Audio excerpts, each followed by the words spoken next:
Wow! Wow! Just wow! I can't even be mad about that! I can totally understand why my comment section is gonna be filled with angry Canucks fans that were pissed off with the way that game ended. That is fine.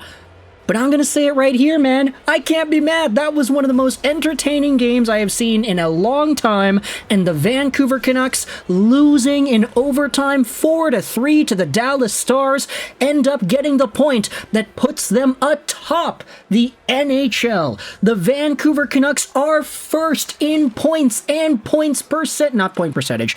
Sorry. They're first in the NHL in points, tied with the Vegas Golden Knights.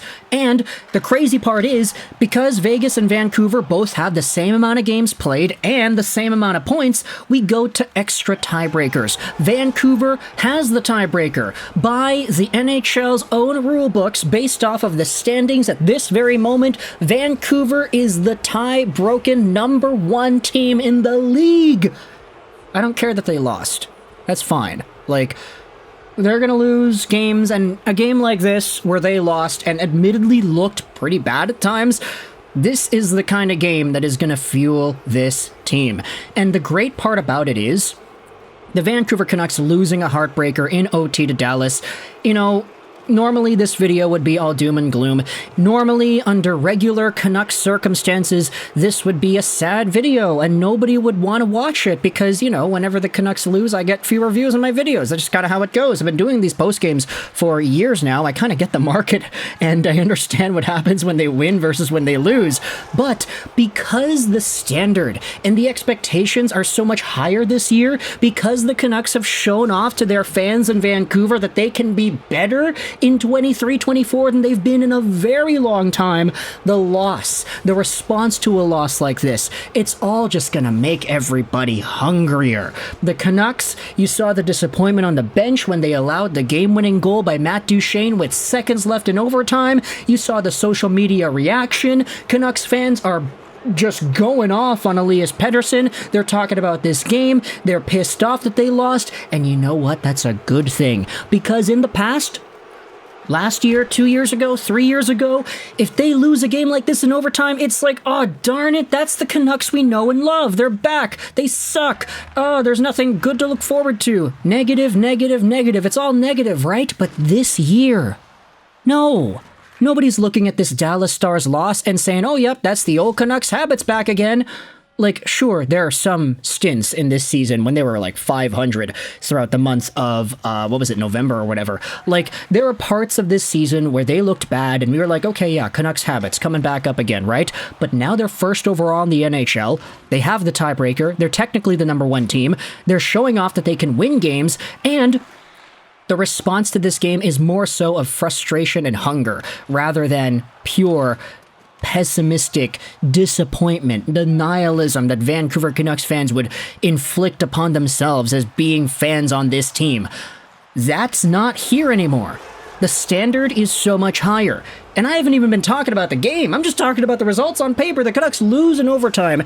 And look, I think most of y'all who watched this game have a certain point of reference that your mind immediately jumps to when you think about this game, right? Nobody's thinking about the first period. Nobody's thinking about the second period.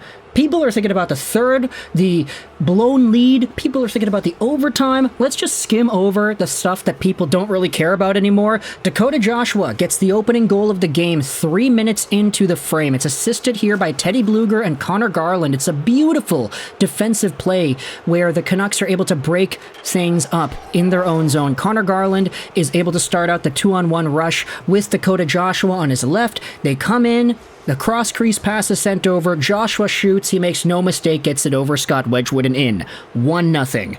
Then, about 8 minutes later, you had yourselves the Dallas Stars tying things up. Miro Heiskanen is on the right. He sends it into the middle for Tyler Seguin. Seguin to the left for Duchene, who tosses it back in front, and Seguin tips it right by Thatcher Demko to tie things up at 1. Interesting to note that this goal went far side. It looked like it was going short side. It kind of looked like it went 5-hole a little bit, but Demko was in really tight, was still not able to get it. and it's a 1-1 game at the end of the first period. Dallas was severely outshooting Vancouver 16-6 in the first frame, and that pattern continued into the second period as Roope Hintz is actually able to get the first goal of the entire frame. It's a really nice play by Dallas. They're cycling it down low. Eventually, it gets tossed out in front. Nobody is on Hintz. He just walks right across the slot and puts it right by Demko. 2-1 Dallas for a moment until Brock Boeser brings things back up to evens. It's Quinn Hughes up to JT Miller. Miller finds himself into the Dallas Star zone. Does a little bit of a spin move to get through and hold on to the puck. Sends it back over to Boeser, who is at the perimeter of the faceoff circle, and he fires one top cheddar far side. 24th goal on the season for Brock Boeser. He is still one of the top goal scorers in the entire NHL. And the game is tied for the rest of the second. Now, the Canucks got outshot in the second 9-5, so if you add on the first and second periods, I mean, start of the third, the Canucks were outshot 25-11. Not a great metric, for sure.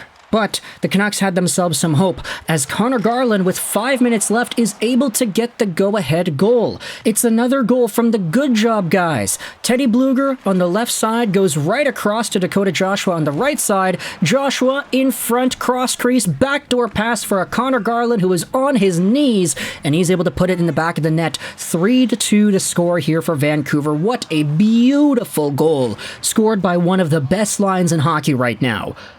But the Canucks cannot hold on to the lead as they have a defensive zone draw. It's won by Vancouver. Ian Cole tries to dump the puck around, which is the right play. Like, he tried to dump it, it's the set play, but the Canuck who is supposed to receive it on the far boards is not there. Who was that? It was Dakota Joshua. He is not there on the boards. The Dallas Stars get the puck back, and Heiskanen goes over to Robertson. Harley then takes the shot, and it's right through the 5-hole of Thatcher Demko. Not a great look at all. Total momentum killer in this game. It's a tie game. This goal came about half a minute after the Garland go-ahead goal, and then the Canucks just kind of keep trying to hang on a little bit further. They get some good pushes towards the end of regulation, but they can't beat Scott Wedgewood. Then we have the overtime, where the Vancouver Canucks pretty much get hemmed into their own zone for a good chunk of it, and the other chunks were mostly just Dallas cycling it around in the neutral zone. Vancouver had so little possession in this overtime period. It was not good. Just a bad showcase from them in general. And the Dallas Stars, I mean, look, if you talk about the chances, you talk about the shots, the quantities and everything, Dallas deserved to win this game. I don't discredit that at all. The fact that Vancouver got to overtime and even had a chance to win it with 5 minutes to go in the third was already good enough. But once the Dallas Stars had the opportunities, they did not mess up. Except for the one time that Dakota Joshua stole the puck and the Canucks had a 2-0 breakaway in overtime, and Pettersson goes over to Joshua, back to Petey, and he fumbles the shot. He took the shot, it got saved, and the rebound was right there. Scott Wedgewood read the Canucks like a book. It's almost like he knew that Pettersson was going to shoot. Joshua should have shot it, dude. Joshua should have shot it. He had an opportunity. Wedgewood didn't commit to Joshua. Joshua went back to Petey, and look, the goalie was expecting it. Petey didn't get a good shot on anyway, but still, the fumble in OT in the dying seconds, and then Matt Duchene gets it right back in on a breakaway, sort of half breakaway kind of thing, because Quinn Hughes was draped all over him. Duchene ends up going 5-hole on Thatcher Demko, and that's the game. You know, I'm gonna say it like this, I don't think Demko played his best tonight. Like, the 2 5-hole goals, not great. The tip-in in front by Seguin, not great. Of course, like, he had to make some saves to get to overtime in the first place. I mean, he had to lock down the fort. The Dallas Stars outshot the Canucks 36-20 in this game. But still, some of these goals, I don't think prime peak of his ability Demko would have let those in. But at the end of the day, the Canucks end up losing in overtime. There's a lot of disappointment here, not because the Canucks are bad and there's nihilism going around, but because I think a lot of Canucks fans are hungry after that one. I think a lot of Canucks themselves are hungry after that one. I don't know. Maybe the standard really has changed in this city, because now they're number 1 in the NHL. Even after a heartbreaking loss like that in overtime, where, I mean, if you play some of these chances back, let's say you play them 1,000 times, the Canucks may be scoring 60-70% of those. You give Pettersson and Joshua a 2-0 breakaway and 3-on-3 overtime, they probably score that 80% of the time. This just happened to be in that 20%. but they still got the point. They went 2-0-2 in the road trip. They're coming back to Vancouver to play the Sharks. We'll see what happens on Saturday. Let me know your thoughts in the comment section below about the Canucks being first in the NHL in points. I hope you enjoyed this video, and bye.